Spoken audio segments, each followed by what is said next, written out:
So anyway, we'd go in, do that, 13.5 million, agree the 15, we got 1.5 million margin in it, put down that 100 grand, 30 days now to pay him 1.25 million. So in terms of the transition of selling property, and then of course you had your fame on Lord Sugar's Apprentice program. What was that experience like, first of all? That was good fun. Yes. Yeah, it was a fun experience. It was a priceless experience.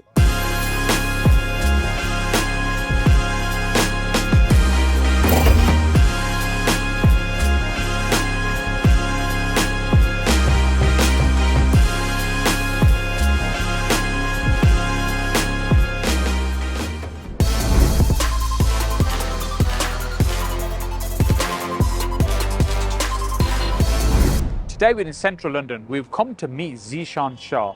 Zeeshaan's a 37-year-old who over his time has been involved in more than £1 billion of property, with hundreds of millions of pounds of property under construction, hundreds of millions of pounds of property that they're selling as well. And we'll talk to him about his journey, how he's got there, the challenges he's faced, and where he'll be going next.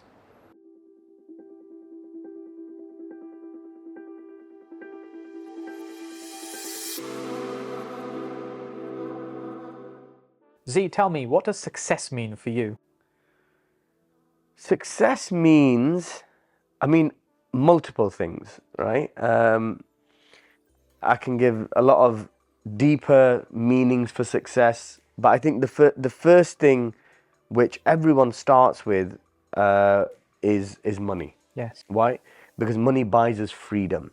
And freedom, although money isn't success, but freedom is a very important part of success. Yes. And we all start from, being self-made people who are self-made. We start from earning money to meet our basic necessities. Once we've met them, food, shelter, clothing, etc., then we start enjoying the comforts that money brings with it. Yes. Right?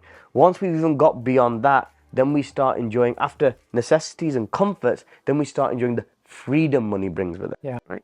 Freedom to enjoy your time with your loved ones. Freedom to do the things that you want with the people you love, whether that's friends or family. Being able to pick up and travel or eat at nice restaurants or do whatever you may want without having a financial worry, without thinking that, oh, this is going to cost this much, etc. So if I was just say to you that, there's a huge deep meaning of success, etc., etc., that's true as well. But in its bare bones, that is the fundamentals of success. Yeah. And no matter what anyone says, that is the one core result of success, is that freedom. It's having the choices to be able to do what you want, when you want. And that comes from by having the financial means to be able to do it. Exactly. Now, but that's a result of success. Apart from that, now as you go along your journey, I think most people start from the same thing as trying to make ends meet. But after that, you start discovering yourself. When you've got more time and luxury, when you've got enough money to meet your bare necessities, and you've got enough money to meet your comforts, and when you start moving towards the element of freedom, then you start discovering yourself. You have more time on your hands and more money on your hands to actually discover, all right, what am I all about? And then you start discovering what success means to you, right? And that is where your vision comes in. So for me now, success is about building companies that allow people to grow and develop, building companies that create value for everybody, that clients win, company wins, stakeholders win, team wins, everybody, an ecosystem where everybody can win together. And that vision and bringing that to life is what success is all about for me. So every time, for example, we were earlier discussing some of the projects we're involved with, and you would have seen that, there's a lot of passion that goes into them. They're not just, oh, let's just build a whole load of apartments and sell them very quickly and, we'll make X amount of money. It's not. It's about a vision. It's about a brand, a dream. It's about delivering value to our clients and creating a long-term brand.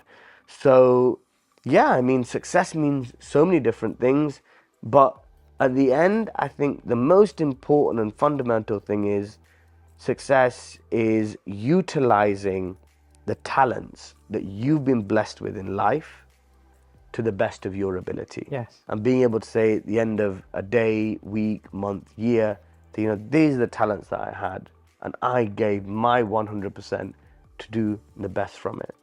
So do you think the hunger for wanting to be successful, wanting to use the talents to the best of our ability, is that something we born with, or do you think that's something that's created because the environment we're in? So are successful people created because of the environment and the hunger they have? Why is not everybody getting the same results, as it were?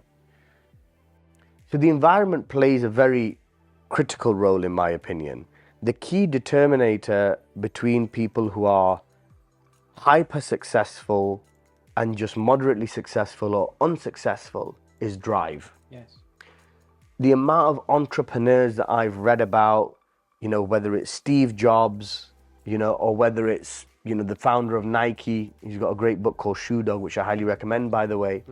I love reading biographies, by the way, and understanding, hyper successful people who made a major impact in the world. The mindset and what allows them to create so much in the time they have in their life. Exactly. And there's one key element that I saw synonymous throughout them all, and that is perseverance. That they failed, but they didn't lose motivation. They got back up again, dusted themselves off, and came back with even more drive. And then they tried again, and then they failed again, and then they jumped back up again, and they try again, and they failed again, and they try again. Yeah, that resilience. Resilience, perseverance. And I say to everyone, if you want to be successful, perseverance is probably the most important thing. Write it on your bathroom mirror. Yes. Wake up in the morning, every single morning, perseverance in your mind. Because if you have that mentality and mindset that no matter what comes in my way, I will fall, but I will get back up again. Yes. No matter what hits me, I will jump back up and I will keep going. Ultimately, you will be successful.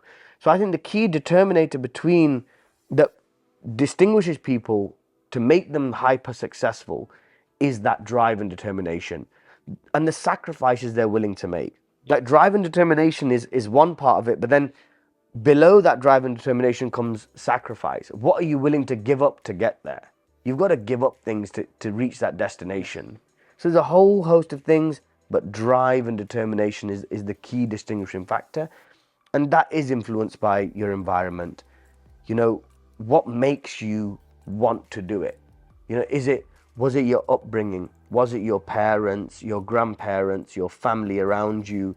Did you have friends who motivate you in a different way?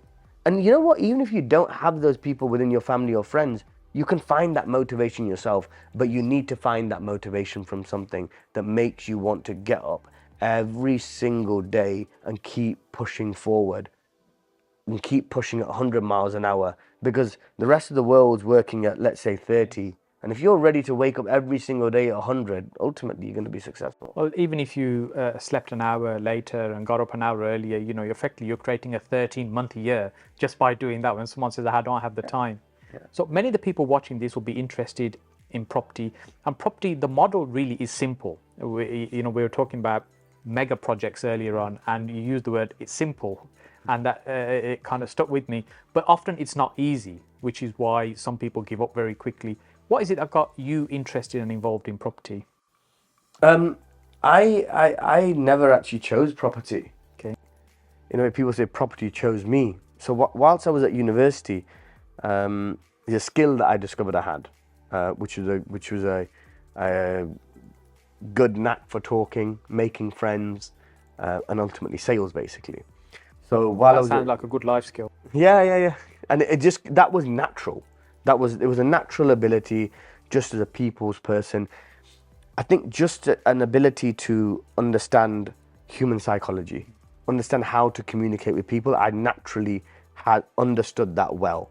And on top of that, I just had a great work ethic that when I needed to do something, I would always go 100 miles an hour. So I got a job whilst I was at university at Phones for You. Okay, yeah. Selling mobile phones for them, and I did phenomenally well at that. John Caldwell's business. John Caldwell's business, exactly, yeah. And that's where I learned that I've got a knack for sales. Then whilst I was at university, I used to be involved with promoting and organising parties for students, etc. And again, that was although I didn't realize at the time, but that was also a sales related role, convincing people to come and visit your, student party or whatever it might be, etc. So that's where I really learned that I had the knack for sales. And then I just heard about, but whilst I was at university, I just never attended any lectures. I was only at university because my parents had told me that's what you have to do. Yes. I wasn't there because I had a certain career path I wanted to follow. I didn't have any motivation. I didn't go in there like, right, I'm studying medicine to be a doctor, or I'm studying economics to be an investment banker. No, I was just there because my parents had told me you have to go to university, right? Yes. That is just, from a young age, that was the track that I was on. Yes. But when ultimately... And many people, of our background would be familiar with that path. Yeah. It's about pleasing the parents. Yeah. And the example was, and not to, I'm sure they didn't mean in a derogatory and not to be derogatory to anyone, but the example they would give me was, if you don't go to university, you'll be a taxi driver, right? So it's like, there was no third way, right? That was just what they said, right? So basically it meant either you're going to be unskilled and working in some unskilled job, or you go to university and you'll get a good career. Anyways, I did about uni for a year and a half in Nottingham. Okay. And a lot of friends actually I've got from Birmingham, because half of Nottingham University was Birmingham. A lot of good friends I still got from Birmingham. It's too close but not too far. Yeah, exactly. Yeah. Far enough for the kids to get away from their parents. And anyway, so then when I left university, Dubai property market was booming. Okay. And a lot of my friends... What year was this, roughly? 2006, okay, 7. Yeah. So before kind of economic crash. Yeah, before the 08-09 major crash. Okay. So Dubai property market was booming. A lot of my friends were out there making good money, and basically I just jumped into that. Okay. And, just as a broker with my own sales skills, I started making good money. I was making 10, 15 grand a month. 21 years old, straight out of university. Yes. Without a degree. I'm at uni surviving on a few £100s a week. Yes. All of a sudden I'm making, thousands of pounds a week. So, and within the space of a month. Yes. A transition, bum to bum. Right. I was like, wow, I am phenomenal. Different world. Yeah, no, in my head, I was like, I am phenomenal. I am just amazing. What's everyone been going on about forever? That, making money is hard and life is tough and all this. This is easy, man. So I was there working within Dubai property for a few years whilst the market was up, making good money, spending. If I was making, let's say I was making 12 grand, I was spending 13. Okay, yes, right. Like most people do. Yeah, exactly. Just over what you earn. Exactly, and had a great time. Okay. Then the Dubai property market crashed. Yes. But anyway, that's a was whole that, new was long that a story. sudden thing, or was that kind of did you start see some of that change, or No, was no, it no. like all of a sudden one day, what I happened? was far too young for that to understand how a market changes, how it goes up and down. The perception is it's going to be like this forever. You're going to be making money every day forever. I just thought, this is, you don't. Those things come with experience, being able to predict markets, being able to sense the sentiment, where are things going, and, interestingly enough, then many years later in 2016, 17, when we were heavily involved in London's property market, and a lot of underwriting we used to do. So we used to buy entire buildings off plan. Right, go to a developer over here, buy an entire building off plan, normally medium sized, between 20 and 50 apartments in a building, and go to Asia or the Middle East and sell them. Hong Kong, Singapore, across the Middle East, and sell those apartments. But we'd obviously negotiate a discount for buying them all, etc. That kind of underwriting model. And 6 months before the market sort of really went down, I already predicted it. I could just sense it. I was like, the time's come now. Yes. So that comes with experience. So I was having this conversation with someone last week with my cousin about something completely different. And I said, I might sit with people now in my team and they'll come to me with a problem, right? And they'll lay it all out to me and I'll be like, boom, that's the answer. Yes. Something they've been stressing about for a week or 5 days or 3 days, whatever. And they walk out and be like, he just knows everything. He's a genius, right? And it's not true at all. All it is is I've done that over and over again. Had the experience. I've had that experience. I know I've been in that situation 10 times, and I know that is a likely outcome, right? So genius is actually just lots of experience. And lots of experience actually ties into our initial point, is just lots of failing. You go in, you've got no experience, you try it, most likely you'll get it wrong. You then learn from that. Hopefully next time you get it right. So you experience, fail, learn, grow, and that process over and over again is what makes genius. Yes, yeah, makes sense. So in terms of the transition of selling property, and then of course you had your fame on Lord Sugar's Apprentice program. What was that experience like, first of all? That was good fun. Yes. Yeah, it was a fun experience. It was a priceless experience. It was, yeah. I mean, how do I explain it? I mean, it's not really business. Yeah. It's a TV show. Yeah, it's entertainment. The real business element to it is the production company who invest millions of pounds in producing the show. But other than that, you know, it was a fantastic experience. Do you think Good fun. Lord Sugar regrets firing you? Listen, at the end of the day, I think he probably gets paid a couple of £1 million for every show. Yeah. So I don't think he regrets anything He's from not it. worried about it. He's not worried about it. You know, he's investing 250 grand. He's got to at least make £1 million to £2 million a series off that. He's investing 250 in someone's business. His key thing is, I think he just wants simple, clean, no headache kind of people. So if you look at the profile of person that he picks, it's always someone who's not been in business, who's a good, thorough professional, good in their field, hardworking, and they want to make that transition into business. Someone like me, who's got ambitions to the sky, who's already had multiple businesses, who's got businesses, he doesn't want that kind of headache on his plate. You know, he wants somebody simple, straightforward, that's going to take that 250, listen to what he says to do, and slowly and steadily grow their business. The last thing that Lord Sugar wants is to have someone on his plate who wants to be Lord Sugar himself. Yes. So what was the transition next then after that? Because you were still involved in property even after that show. Yeah, I was involved in property before that. And then whilst the show was on, I was 26 years old when we filmed the show, and then it airs a year later. Now, when you're recording the show, what happens is that you have to go and live in the Apprentice house. And while you're there, you're not allowed any phone calls, you're not allowed any internet, nothing whatsoever. You give everything up and you live in that house, right? You're allowed one phone call a week for 2 minutes. Okay. Right? Which generally you call, you know, Sounds your like mother. prison. Yeah. They just don't want you to have any outside contact with what's going on. So it's a family member you call for 2 minutes. You're not allowed for 3, for 5, for 2 minutes. We had people in there with children who were allowed a 2-minute phone call. Gosh. Right? They would cry at the end of the call that please give me a little bit more time. They wouldn't be allowed. Right? Right. So what happened was that before I was going in, I probably had about a team of 17, 18 people back then. Okay. I told my operations manager and my sales director, and that signed NDAs, that look, I'm going into the Apprentice, blah, blah, blah, and, you know, this is the process, how it's going to be. You know, I could be out in a week, or I could be there for a couple of months. Yeah. You know, that depends on how well the process goes. In the end, I think I was there for 4.5, 5 weeks. Right? So I explained to them that I'm going to be away, and you guys are going to have to look after things while I'm away.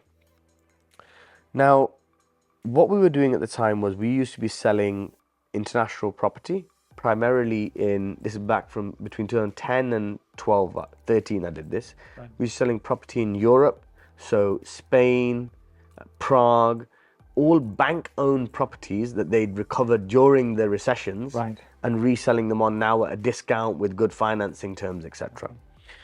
So we had great relationships with the banks that we developed over time, etc. Now, while I went away, in my company, I was the youngest person. It was my company, but I was the youngest person. The operations guy was probably 10 years older than me. The sales director was probably 7, 8 years older than me, right?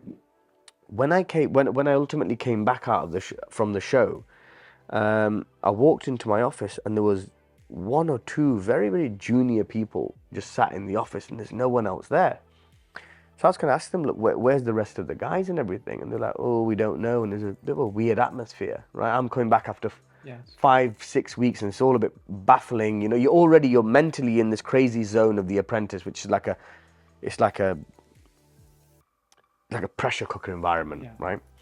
And I'm like, this is all a bit weird. What's happening? And then a couple of hours passed by, and I called one of the banks/developers we dealt with in Spain, and he was somebody I had a good relationship. And I'm just saying, hey, how's it going? I'm back. And he's like, sort of saying to me that, you know, talking to me a bit odd. And he's like, you know, you finally come back then. And I was like, what? Anyways, as things transpired over that day, what had happened was that my own team, these guys who've been working with me for the last few years, as soon as I left, they called up the developers and banks that we dealt with and said, we can't find Zeeshan. He's disappeared. But right? they knew you where you were. They knew exactly where I was. Right. He's disappeared. We don't know where he is. So initially they were like, all right, okay, what does that mean? And after a few days and weeks, they were like, so, well, you know, what do we do with all the, you know, we got clients and buyers who want to complete their purchases, they want to exchange and complete, and their mortgages and all this kind of stuff. And they were like, well, you know, my team were like, oh, well, the clients are ours, right? And we don't even know where Zeeshan's gone. And effectively, they set up their own thing. Wow. And the clients were the company's clients. We used to generate leads and give them to them, right? And basically, they went and said, these are all our clients. Zeeshan's we have no idea. His phone's off. Try calling him yourself. We can't reach him. We have no idea. But the clients are ours anyhow, and they still want to proceed, so we'll put them through our company. So these guys, probably after another few days or weeks of waiting, and these guys negotiating with them and saying, look, we're telling you, he's gone, he's vanished, you know, they ultimately started doing that process. Wow. Yeah. So I don't think I've ever discussed this before, by the way, on camera. So I've come out of The Apprentice, and also I'm facing this situation. And effectively what they've done is, we probably had about £500,000 worth of revenue to come in, right? In backed up sales and exchanges and completions and commissions. In the pipeline. And they've nicked probably 90% of that. Wow. Right? And so I'm there now. I finish the day off, I go home, and I'm like, right, what do I do now? You know, I'm facing a situation where, you know, these guys have done this whole game with me, probably £300-400 worth of revenue there. I've probably got another couple of £100,000 in costs that the company has, like, you know, got rents and, you know, contracts that we've signed for rents and, you know, other suppliers and things. Like, what do I do now? So I logically assessed it. I was like, so, you know, there's one option is that I go and, you know, go to court, right? And fight these guys for it. I said, but there's developments we've got in Prague, we've got developments that we're selling in Spain, and there's 2 different cities in Spain, right? I was like, how am I going to go about that? And then I was like, okay. So I put it down in my head, there's 3 options you've got. One is you pursue these guys legally. 2 is you draw a line under it, you say they've done what they've done to you, and at the end of the day, they're 8-10 years older than you. They had to learn from you how to do this business, right? You just say it is what it is. You take it on the chin, right? You regroup and you come back stronger. Or the third option is you do a hybrid of both, where you pursue them legally, and you also start all over again with a sort of rejuvenated energy and whatever else. And I thought about it, and I went to sleep on it. I thought I'll make the decision by the morning. And in the morning, I decided that first of all, the 2 things can't go together. Either you're going to fight, which is a negative thing, and go through that process. Time, the energy, or you're going to move forward. Don't think you can do both together. They're opposites. One is moving forward, and one is saying, no, I'm going to hold on to it. Yeah? Which one do you want to do? And I decided that I'm just going to move forward, and I'm not going to think about it whatsoever. Right? From that point, I moved into from having this company. If I go back in my story, there was times where I had no money whatsoever, and I built myself up to that stage. I was in some terrible times, and after Dubai, I had nothing left because I spent everything. Dubai crashed, and then I eventually built myself back up to that point. Went on this TV show, then came back not to zero, but to minus a few 100,000 in this situation, right? And I started back from my bedroom again. Not bedroom, but living room in my apartment. I gave up the office. I literally negotiated with them. I said, I can't pay you. What do you want me to do? Yes. And started from my living room again, started repaying different debts that I had, etc., and built it back up. It took me about a year and a half to get it to a higher turnover than I left that business at. Wow. And for 2 years, I never ever mentioned even to the closest family member that incident had taken place. Right. In my mind, I'd blocked it out. Yes. Completely. I said, Focus forget your effort that. and energy on how Focus do I on build, how do I build this from? How do I rebuild it bigger and better? And at the same time, thinking I've got a bloody TV show coming out on national TV in about 12 months from now. Yes. Right? I've got to A, pay all my debts off, right? And B, have something as well at the same time. Yes. You know, very quickly, bad publicity. Oh, this guy's not paid his rent. He's not done this. Or we're his supplier. He owes us 20 grand, 25. Exactly. You know what I mean? So I was literally doing deals, making money, paying people off, juggling all this together. Yeah. Not once did I feel sorry for myself, though. Sometimes people start dwelling in, I've got to be right. It's the principle that's important. No. But sometimes we have to park that. Yes. And we've got to look at, what's happened has happened, and we have to move forward. You might have been done wrong, whatever the issue is, but if you try and right that wrong, you can lose so much of your energy and effort and even money as well. Just trying to rectify something. How's that going to help you and serve you where you've gone on to build something new? It's a big thing. At that time, I didn't realize, but when I look at it in hindsight, at that time, I could have taken on the victim mentality. Yes. Like, as you said, feeling sorry for myself. It's not fair. Look what they did to me. I swear to God, that one night when I thought about it all, and in the morning when I made the decision, I did not think about it again. You drew the line. I drew the line. It's done. They've effed me over. It's done. Yes. Right? We move on now. But the motivation came from, I know these guys who are 10 years older than me had to rob my business and my ideas, right? So what? I'll do it again and show them again. And that's where resilience comes into, as you were saying. When you get knocked down so many times, you've got to be able to get up, dust yourself down and keep moving forward. Keep moving forward. So now you're developing properties yourself rather than just brokering of the properties. In fact, just before we start, we were talking about one of your largest deals, potentially $200 million worth. So what was the transition then from selling other people's property, other developers' property, to starting to build for yourself? It started small, right? It started from moving from brokering to underwriting, right? Underwriting where we were discussing earlier, where we'd go and buy entire blocks off developers off plan, right? Negotiate this. Because I was like, okay, I'm going out, I'm selling hundreds of apartments. Yeah, and I'm getting paid 3%, 2%, whatever it might be. I was like, if I just turn this on its head a little bit, and I go to that same developer and say, I know I can sell these 50 apartments. I go and say to him, I'm going to buy these 50 apartments from you. Give me 10% off. Yes. Right? And that's what I did, and I built in 10% margin that way. So when we talk about underwriting, for somebody who may not be aware, essentially you're not paying cash to buy them up front. You're committing to buying that block. I'll tell you what we would do, right? And so this only works in a rapidly growing market. The market's on a fast upward trend. We'd go to a developer and we'd say, right, okay, you're launching this brand new scheme of 50 apartments. You've got a valuation on this of £15 million. I'll buy them all from you right now, right? I'll pay you £2,000 a unit. So I'll give you 100 grand to your lawyers right now. We start all the contracts, right? Within 30 days, I'll exchange and pay you 10%. Okay? So I'm going to pay you 1.5 million within 10. Sorry, no. But I want this at 10% discount, 13.5 million.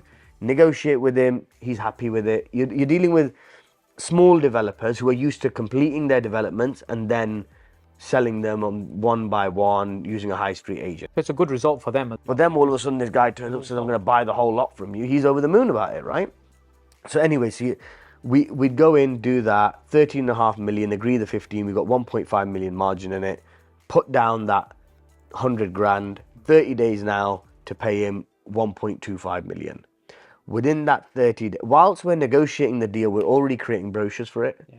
We're already creating CGIs for it. We're already putting it out to our network in Asia and here and there that we have this coming potentially, watch out. As soon as we sign the deal, in the contract, we used to have a clause, right, that said this contract, what we can do with this contract is that if we bring in a buyer to replace us, right, then not reassignable, our contract gets removed and that new contract gets plugged in. Right. So that way you can change the price as well. Yeah. And it also said in the contract that, let's say for argument's sake, if we go and the new buyer, let's say the new buyer comes in at the unit's 300 grand, but that we bought it for, the new buyer comes in at 330 grand, that margin is due to us. Right. Clause 2. Okay. That 30 grand margin is due to us. Clause 3, we've agreed with you 10% deposit. If the buyer pays a 20% deposit, so we're due to pay you 10% of 300 grand, which is 30 grand, but the buyer comes in at 20% of 330 grand, which is 66,000 pounds, Yes. right? Then you're due your 30 grand and we can extract our entire margin there and then. They wouldn't make sense of why the hell those clauses are in there. They were like, what is all this in there for? They're like, We're well, generating okay. cash day And one, literally. But if they would question it to me, I'd be like, look, guys, it's a very unlikely situation. But I'm just saying, if that happens, that somehow we sell it for more and somehow we get you a higher deposit, you're not losing out. You're still getting your deposit. Actually, you're going to get a little bit more. But, if we have some margin on top, that would come out. Yes. Right? Then what we do is we would, within that 30 days where we had to exchange, we would run around the world selling all these units one by one, and basically on 100 grand, we'd make a couple of million. That creates some drive then when you've got 30 days to sell. When you got 30 days to sell, yeah, exactly. All of a sudden you're driven to get it done. Yeah. The only issue was that one developer would only work with us once. Right, okay. They understand the model than what you've done. They just don't like it. It's not that they can go do it. Yeah. They just don't like it. Yeah. They're like, right, okay, I'm going to build this entire project and make 20%, 25%, let's say, right? Yeah. This bloody young has turned up and nicked 10% out of my deal. Yes. And we're Right. talking significant amounts of money, not small change. In millions. I mean, look, you're putting 100 grand in, you're walking out with 2 million in a month, 6 weeks time. That's a 20x return, Yes. right? And they're going to now build this for the next 18, 24 months to realize their margin at the end. So, yeah, we did well with that. The one thing I saw is quite interesting about your model is, so you'll sell UK property to overseas people, Dubai property to UK nationals, Pakistan property to UK nationals. So people that are buying the property are generally overseas. Why do you think that model works quite well? It's just how it's ended up for some reason. I don't know why, Yes. but it's just how it's ended up. I mean, they're all separate businesses, but they're all capitalizing on that same international buyer experience sort of thing, which is interesting. Yes. But I don't know why. But yeah, it's ended up like that. We do developments in the UK, we just don't sell them. Yes. It's sort of buy to let. So you do your own developments as well. It's not that you only always brokered and then gone straight into bigger projects. You've done kind of local homegrown. Yes, sorry. So development as coming well. back to that, yeah. So we moved into that. Then from there, when we started doing our own developments, smaller developments, apartments, 2, 4, converting a house into a couple of apartments, those kind of schemes. Then we went into a scheme in Pakistan. At the time, it was 2016. I went to Pakistan to make an investment for myself. The China-Pakistan Economic Corridor had been announced, which is a $62 billion investment from China into Pakistan.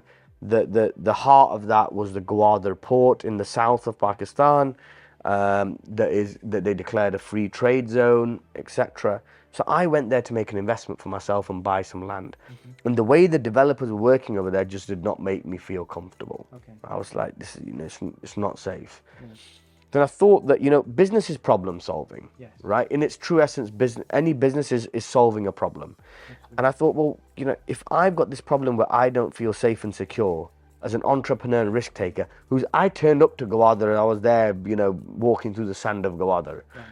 I thought, if I'm not feeling safe and secure, there are tens of thousands of other overseas Pakistanis like me who probably know about Gwadar and would like to invest in it and understand the growth potential. Yes. But if they make a few phone calls or inquiries, just get baffled by the way these developers and agents are working. So why don't I solve the problem for myself and solve the problem for these tens of thousands of people as well by bringing a product to the market in the same with the same ethics and transparency and principles that we operate and develop with in the West. Yeah. And that's how my journey in Pakistan started. Okay, so that was how many years ago now? 2016 I went to Gwadar. Okay. End of 2017 launched my first project in Gwadar. Yes. So in the time that you've been involved in property, we were talking off camera before, the businesses overall that that you're involved with, probably £1 billion of property that we've sold. Transacted, that we've transacted between our own developments and between transactions that we've been involved with. That's a significant, phenomenal amount of money. Yeah. We've done, I mean, there's like, single transactions we've done in London of £60 million, like prime central London, selling like half a building to somebody within central London. So we've done some great transactions and had some great fun along the way. What do you think has been the most difficult part of your journey of getting to where you are today? Most difficult part? What have you found most challenging and most frustrating? I think it probably understanding that everything is a process and it takes its time, right? So, being 10 years ago when I was 27 years old, I wanted it all now, here, immediately. Yes. Right? And as you grow older, I'm 37 now. As you get older and you mature, you realize that there's an organic time and process for everything. Yes. You have to go through the steps to get to the next stage. You can't jump from level 1 to level 10. Yes. You've got to do level 1, 2, 3, 4. Maybe you can skip one level in the middle, but generally you've got to go through the steps that everyone has to go through. Yes. And I think that's probably one of the key lessons that I've learned. If you could go into a time machine and go back in time, is there anything you would have done differently in terms of your journey? Definitely. I would have thought a lot bigger from day one. Yes. I started with a mindset of what is the opposite of abundance? I forgot the word now as well. I guess. Scarcity. Scarcity. Yeah. I started from a mindset of scarcity because money was scarce for me. Yes. Right? I'd grown up in an environment where money was scarce, and for me that had always been a thing where money was quite scarce. Yes. Right? It'd always been an issue, a problem. Right? So we don't think in an abundant way. So I'm always, when I'm thinking about selling something, I'm like, let me sell something cheap. Yes. Right? Because that's what people buy. Yeah. But the same effort goes into selling something expensive that it does into selling something cheap. The same effort goes into launching a development of 300 apartments as it goes into launching a development of 3 apartments, right, for argument's sake. Now I look at schemes and our criteria is that the minimum GDV we need is £40 million. Right. Because the time it takes us to put together a development and mobilize our teams and execute the marketing and the sales, etc., it's just not worth it unless we've got that much runway in a development. But ideally, we want GDVs of 100 million plus, because then the talents that we've learned and the skills we've acquired, we can really put them into play, where we've created something magical and we've created a great proposition. We've created something that's amazing for clients. Yes. And we've got that long runway to use it on. I mean, I wish I knew that earlier, but at the same time, I do believe that all of our journeys, it's all for a reason. It's all, it's from where we come from. I think definitely my kids now, they're growing up with a very, very, very different mindset. They're seeing life in a very different way. For them, I bought my first Rolls Royce, I think 2 weeks before my first son was born. Okay. And I picked it. It wasn't a coincidence. I did it on purpose, right? And I picked him up in a Rolls Royce and brought him home from the hospital. Nice. They've grown up in a very different world to what I grew up in. They have, for them, it's, having all these abundant things and going to the best schools and best cars and best holidays and best restaurants. They think of it as normal life. So their mindset is very, very different. What scares me about them actually is that how much money do I end up making? Because if I make too much money, then they'll just become lazy.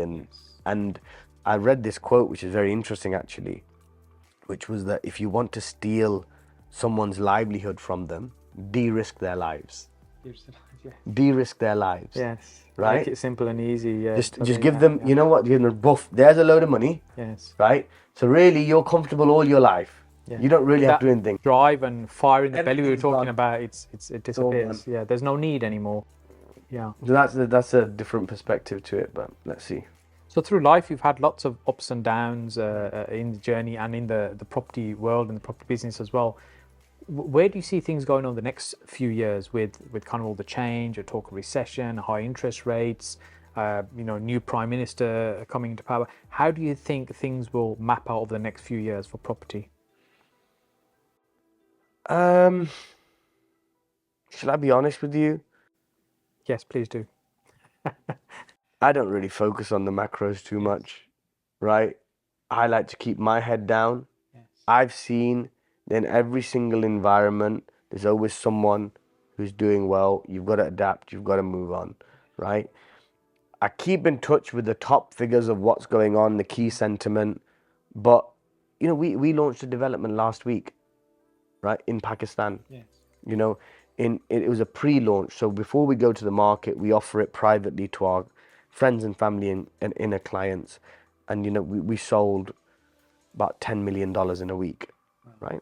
Now, in actuality, if I was to look and weigh up where the world's at and weigh up where the political situation in Pakistan is at and how things are changing over there, I'd be like, yes. You know what, I shouldn't even launch a development. Yes. I should sit quiet and tight. But I bought a site 3-4 months ago and I launched it now. Yeah. You got to keep moving forward. Yeah. And many of these developments, they'll take a couple of years before they come to the market. And some of these things we're talking about are going to be next 2-3 months and things settle and they move. And in property, I guess the one thing we realize, yes, there's downs, but then it's followed by an up as well, and the market always recovers. Exactly. You've got to keep moving. You've got to be ready to roll your sleeves up. Comes back to that perseverance. Yes. I just know deep down inside that, worst comes to worst, I know I will outwork all of my competition. Yes. And I say this, when my own team ask me questions sometimes, Zeeshan, what is the key to success? And I'm like, there's one thing which I can tell all of you guaranteed that is the key to success. And that is that somebody might be smarter than me or smarter than you, might be quicker, more intelligent, higher IQ. All of those things may be in their favor, right? But there's one thing that can enable you to outshine everybody, and that's the formula I've used. That when it comes down to it, I will outwork all of you. When you go to sleep, I'll keep working. When you're chilling with your friends, I'll be working. When you're out with your family, I'll still be working. Yes. So you might be cleverer, you might be faster, you might be whatever else, but one thing you can't do is outwork me. I will outwork you consecutively every single day, over and over and over again. And honestly, that's why I'm not scared, because I'm not scared of I love getting in the trenches and getting out of the trenches. That's actually where I work my best. When my back's up against the wall, that's when I come alive. Most creative, yeah. In good times like this, when it's all hunky-dory, we're chilling, I am also going to cruise control mode. Yes. Right? You take your foot off the gas. Exactly. When things get a little bit tough, that's when the lion comes out. So, yeah, for me, that's what it is, So I don't really pay too much attention to the macros. I like to know what's mainly going on, but then that keep moving. Some of the, I guess, unfortunately, I get to meet many very successful people, and that is a common trait you see. It doesn't matter how successful they've become in their life, in their business, in money, they are hard workers. Yes. And it doesn't matter what age they are, committed, dedicated, they work hard. 100%. I think, again, when we've talked about the biographies I've read and even the people that I've met, perseverance was one thing, but perseverance is also hard work. Yeah. It's the same thing, it ties into it. Perseverance is a level of hard work. You work hard, but then perseverance is a different level of hard work where you keep working hard no matter what happens. Yes. So 100% agree with you. Yeah. So working hard and almost having an obsessive nature sometimes is a trait of somebody that's very successful. But how do you think a work-life balance happens, or is there even such a thing? No, 100%. Look, every single thing, a very, very good point you raised there. Success isn't for everyone. It is, you have to sacrifice. I cannot remember a day in the last 15 years, right, where I've not thought about work for a single minute that I've not thought about work. I wake up in the morning and the first thing on my mind is work, and I go to sleep at night at 1 a.m. and the last thing at night on my mind, the last thought is work. It's an obsession, yes. So ultimately, those hours that I'm sleeping, the 5, 6, 7 hours, I must be thinking about work because I ended it and I started it there. Do you know what I mean? So in between must be the same as well. Live and breathe it. Yeah. So it can be unhealthy. I've been looking at, as you get older, you realize, and I've been discovering various ways to calm myself down, because it is an obsession. And it can be unhealthy. Yes, you can't go in the fast lane continuously. You've got to slow down at some point before you can speed up again. Yeah. So that's why I say it's not for everyone. From the outside it looks glamorous. It comes with all the perks, etc., etc. But really, it's what you put in is what you get out. The person who's having that lifestyle, trust me, they are either putting it in that moment or they are putting some dirty grind that nobody else was willing to put in. Right? It comes with the sacrifice. But what I've learned about is meditation. Yes. Right? I find that to be phenomenal. Gratitude. So practicing, thanking nature, thanking the world, thanking God for all the beautiful things that you're blessed with, small things, big things, everything, because that teaches you to be more content. Yes. As entrepreneurs, intrinsically, we're always looking for the next target and we're never satisfied. People will say to me, someone said to me just a few weeks ago, they were like, oh, Zeeshan, you've lost so much weight, you're in such great shape, you must be over the moon. I'm like, no, I'm not. I've got to get to that level yet, and then I'm going to be happy. They're like, hold up, Zeeshan, but if someone told you 2 years ago where you were 30 kilograms heavier than now, then 2 years from now you're going to look like this, how would you have felt about it? I said, I would have been ecstatic. I would have been over the moon. Right, then why aren't you now then? But as entrepreneurs, we're intrinsically just tuned to look for the next target. Yes. We don't enjoy the journey. We focus on the destination. The next one, and the next one. So I'm just learning now. Slow down, start appreciating, celebrating the small wins, enjoy life. Yes. Because at the end of the day, it's about happiness. If you're not going to enjoy it, what's the point? Absolutely. Now, if someone's watching this and they're fairly hungry to get started in property, what advice would you give somebody saying in their 20s who's really eager to get involved in the property world? Well, it really depends on what their skill set is and what their opportunities are, right? If it's somebody who was like me with no capital behind them and no experience in property, then I think a great place to start is to get a job at your local estate agent, right? Lettings, learn the... It's communicating, selling, etc. But also you learn the market of how property market works. Why when you turn a corner is a property 20% more expensive, and when you turn the next corner, why is it 25% cheaper, right? Why is the loft apartment cheaper than the ground floor one, or in some areas, why is the ground floor one more expensive, cheaper than the loft one, etc. Learn those intricacies about the market. Knowledge is power. And you're only going to get that when you're in it. There's only so much you can learn from reading a book until you get into it. That's really where you're going to get it. Yeah, exactly. Someone young starting out, go get a job in property. Yes. So recently you've also been awarded an honorary role by the government of Pakistan. Tell us a little bit more about that. Yeah. So the Prime Minister has appointed me as the honorary ambassador at large on investment.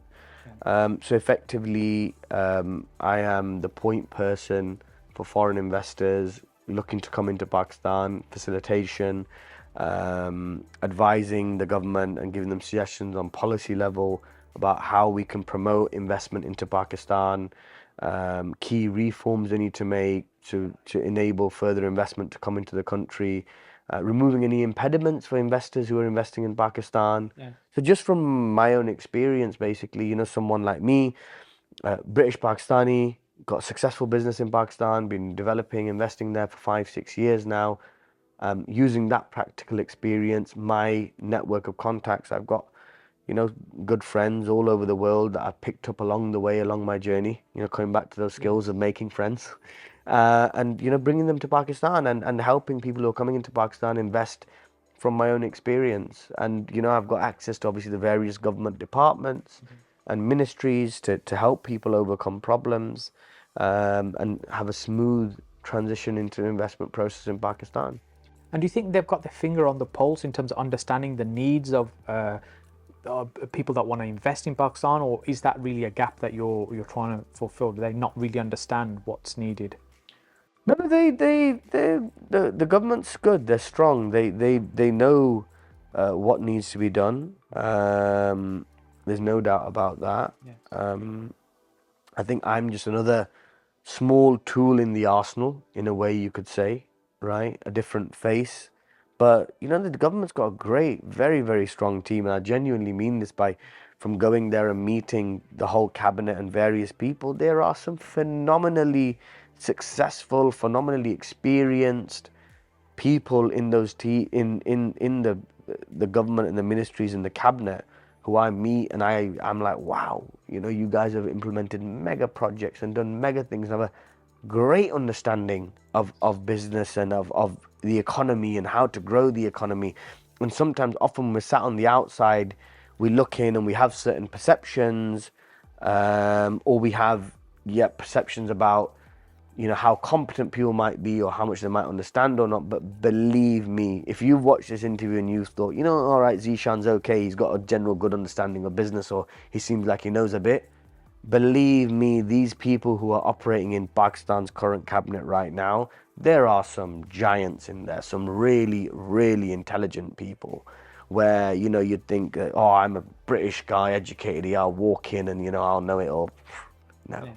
There's some very, very, very clever people, very intelligent people who've implemented tens of billions worth of projects, dollars, who know that how bilateral investment works, how government to government investments work.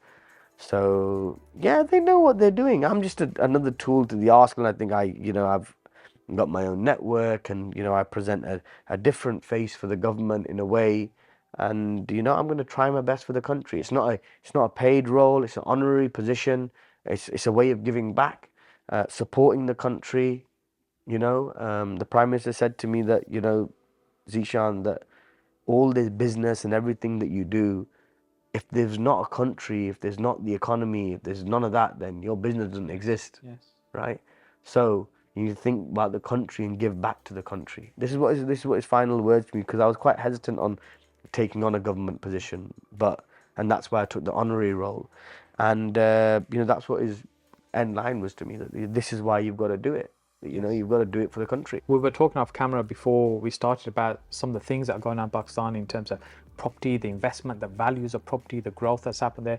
I was just gobsmacked. I was amazed, not realizing so much is happening. So you've got plans of doing many more projects in Pakistan after the current ones you've in the pipeline? Yes, exactly. Yeah, we've got a whole pipeline of sites coming. Inshallah, I hope that my plan is that within the next 3 years, we will be amongst the top 3 developers in the country, for a very specific, we are lifestyle focused developers, lifestyle centric developers. We create destinations. We don't just create properties or developments. We create all of our developments will give a distinct lifestyle that, when you buy in a One Homes development, you get a certain lifestyle that comes with it. That's what it was. is. When I was looking at some of them earlier on, we were discussing it, and so it could literally be something out of Dubai, the way they're created and the kind of appearance, the ambience and everything. So it's all about, global experience, exposure. You travel the world, you see different things, you pick up different elements from all over the world, and then you leverage, you pick up, like, for example, our last project in Lahore, we got Miami's #1 architect to design the scheme, right? And it's then attention to detail. We're leveraging on the experience of these giants. We're then, sitting with them for months on end, designing every single aspect. When we the amenities and how you transition through. You walk in the lobby, then from the lobby, how do you get there? And it's when it comes together, there's a lot of attention to detail and passion that goes into it that brings that result. But to be honest, right now, I don't have so much time to focus on it because I've got this government role. But alhamdulillah, I'm very lucky that I've got 14 family members that work with me that over the years have joined me. We've kind of become a graduate scheme for for younger members of the family. As they graduate, they come into the company. Yeah, I can relate to that. We have several of our family members in the business as well. Yes. Including my brother who you met earlier, who's a pillar in the business. He's a chief commercial officer, my business partner as well. So he's now running the business, and I'm very confident he can do it. And I've got some phenomenal people in Pakistan and that I can really rely on, that I've developed over the years. So my focus is like on this honorary role of assisting the government whilst these guys run the business and take that forward. Yes. So Zeeshan, you've got hundreds of £1 million and dollars of projects under development now in the pipeline, hundreds of team members working with you. You've achieved phenomenal results so far in your life. So tell me what's next in the world of Zeeshan. Shall I tell you something? I don't feel like that. Yes.